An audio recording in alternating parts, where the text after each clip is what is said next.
All right, today we're jumping into a really complex and, let's be honest, often debated topic in Islamic theology. We're going to be looking at the nature of divine revelation and the possibility of demonic influence. Now, we'll be examining a very specific line of argument that is drawn entirely from Islamic sources, sources used to question the infallibility of prophecy. So let's break it down. So it all really boils down to this one question. Can a divine message be messed with, even for a moment? Is it possible for an outside force, like Satan, to actually insert its own words into what a prophet is saying?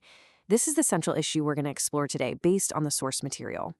Okay, so where does this all start?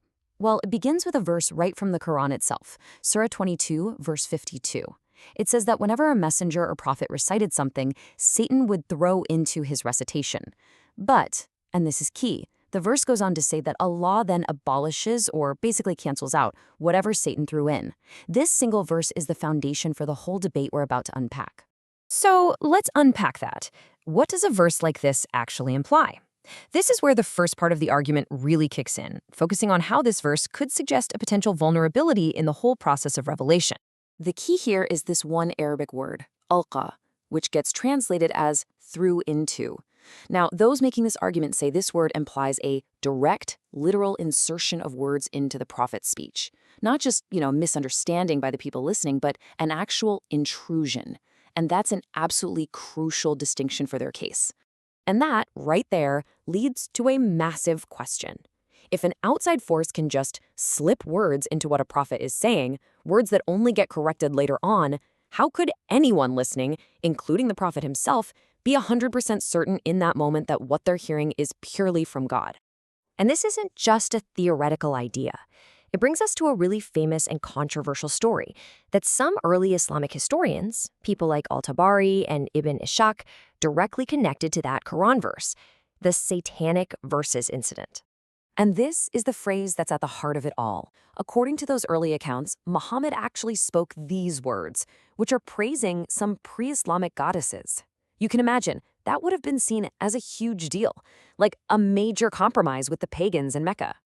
So the way the story goes, it happened in 3 basic steps. First, Muhammad recites these verses. Second, they're later flagged as being an insertion from Satan. And third, they get abrogated or canceled by Allah, who then reveals the verse we just talked about, 22:52, as the correction. Okay, so moving on from that specific incident, the argument then widens its lens a bit. It starts looking at other accounts in the Hadith that describe Muhammad's state of mind, especially during his very first experiences with revelation. And this is where things get really intense. Instead of, a feeling of divine peace, this hadith from Sahih al-Bukhari describes the Prophet's first encounter with the angel Gabriel as absolutely terrifying. He was so shaken up that he ran home to his wife and said, "I fear for myself." That's probably not the reaction most people would expect. And it doesn't stop there. Some early versions of that very same hadith say that when the revelation stopped for a while, the Prophet fell into such a deep despair. According to these accounts, he was so distraught that he actually considered taking his own life. It's another piece of evidence used to suggest these early experiences were anything but peaceful.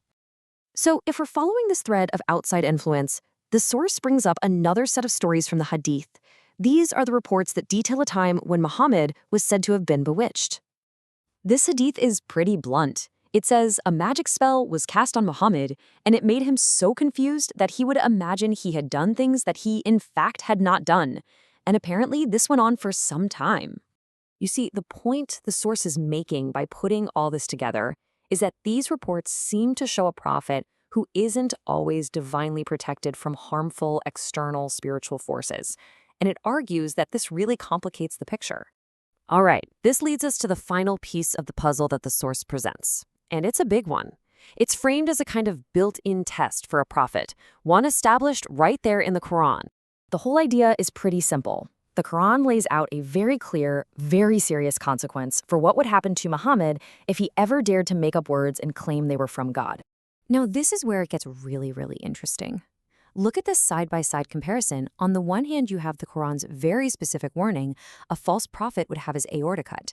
Then, on the other hand, you have this report from the early biographer Ibn Sa'd, which says that as Muhammad was dying from the effects of poison, he described a feeling as if his own aorta was being cut. Okay, so let's take a step back and see how the source pulls all of these different threads together for its final conclusion. So, to recap the argument being made from these texts, the source points out that according to Islamic scripture, Muhammad seemed to fear his first revelations might be demonic. He recited verses that were later called satanic. He was affected by a magic spell. And then, he died in a way that sounds eerily similar to the Quran's own warning for a false prophet. And so, the ultimate conclusion drawn from all this by the source is that Islam's own holy books contain what it sees as internal evidence, evidence that challenges the idea that the message was purely divine from start to finish. And really, this leaves us with a much bigger question, one that every faith has to deal with at some point. What do you do with challenging or seemingly contradictory passages in your own sacred texts? In this case, how do scholars and believers make sense of stories like the Satanic verses incident or the reports of bewitchment and the prophet's own fears? These are not simple questions, but digging into them is, well, it's key to understanding the deep complexities of faith itself.